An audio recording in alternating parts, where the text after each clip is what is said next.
for heaven's sakes. Yeah. No, I think the first takeaway is we were right about this all along. President Trump was right when he said in 2017 he was being spied on. Bill Barr said it in 2019. He said spying took place and there was a basis for his concern about the spying. So, and each time that those statements were made, the press and the Democrats, oh, no, that's not true. Well, we knew it was true. And now, of course, Durham has more than confirmed that. And he's pointed out the fact that it goes right to the Clinton campaign.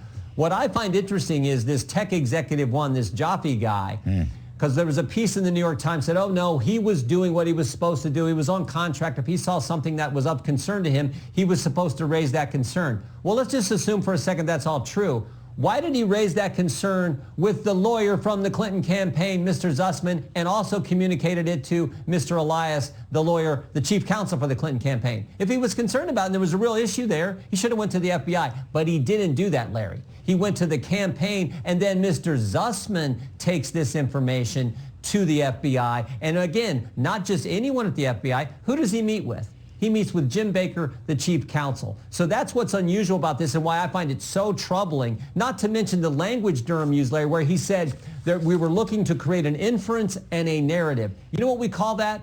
We call that framing someone. They were trying to frame the president of the United States, and it goes right to the Clinton campaign as evidenced by the filing from Mr. Durham last Friday. Now, with all that, this guy, Jake Sullivan, helped to sell that. He was. Isn't it amazing the things that we find out and nothing ever happens? No one's ever held accountable. No one ever goes to jail. What do you guys think about Hillary Clinton?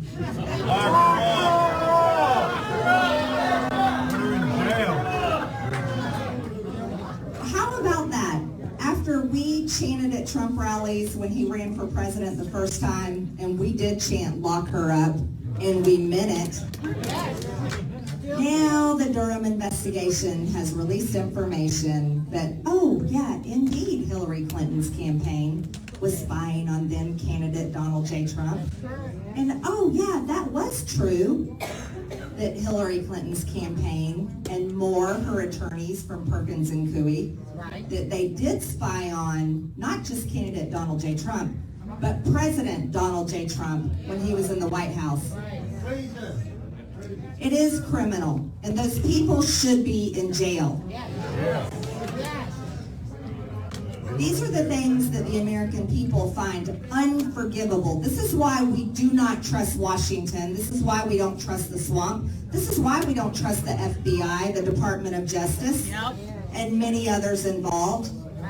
But yet they carry on, and here's what makes me more disgusted and sick to my stomach and angry, is our mainstream media sweeps it under the rug, don't they?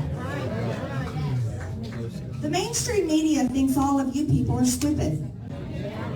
They do. They believe that with their powerful platforms, they can say whatever they want. They can tell you what they think is important. They can tell you what they think you should think is important. And then they want to lecture you and tell you how bad you are and call you names like insurrectionist and white supremacist and Russian collusion, all of these crazy, horrible names. And what did they call President Trump?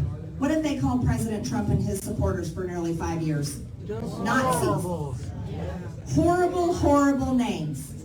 Oh yeah, never forget Hillary Clinton. Deplorables. Yeah, I'm proud to be one too. But the mainstream media, they think they're so much smarter and so much better than the American people. But here's what they haven't figured out. They have lost their reputation. They have lost your respect. And they have lost one thing most important of all, and that's your trust.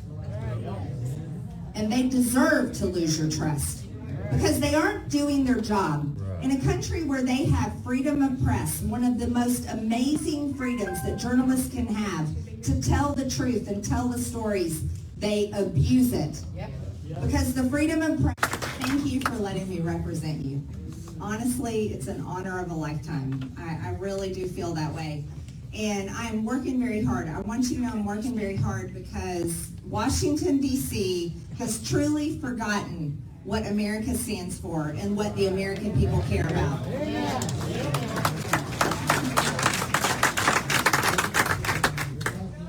want you to know I remind them every single day that I'm there.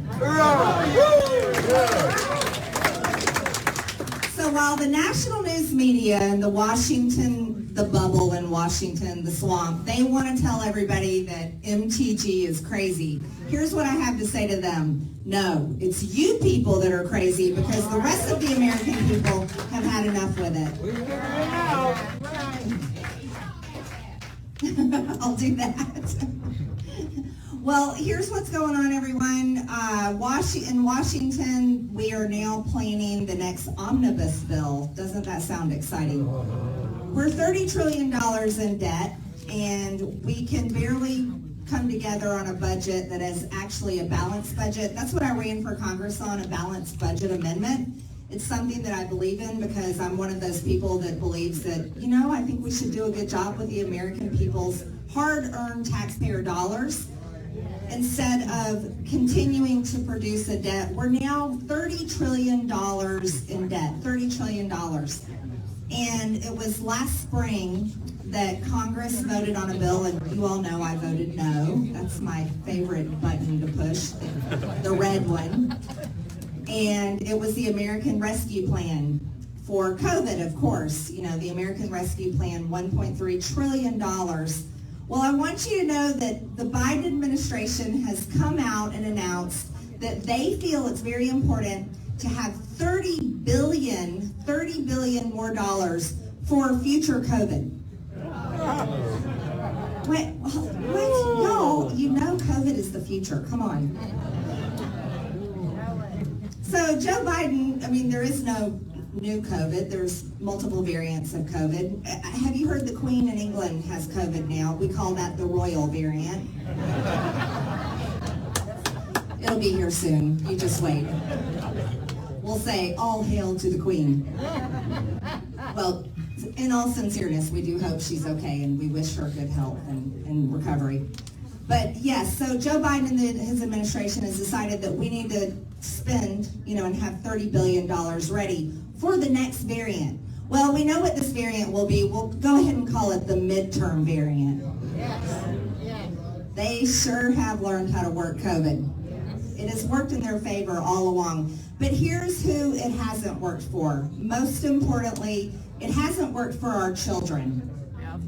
And what has happened to our kids and their generation because of COVID-19 is absolutely unforgivable. This generation of kids are now behind in their learning because school was shut down. They were sent home. They had to learn online for the first time, and now they're back in school and they're still being forced to wear masks. That's happening in most places across the country. That's child abuse. Masking children is child abuse. It needs to end immediately.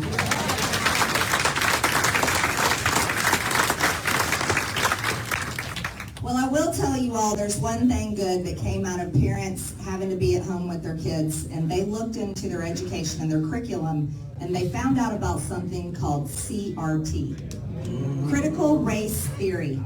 Did you ever imagine, after all the civil rights era and everything that's happened in our country, how we ended racism and ended all these problems, but now it's back in the form of our education? See, this is another thing I ran for Congress on, is that we need to eliminate the Board of Education. Yes, ma'am. Oh, yeah.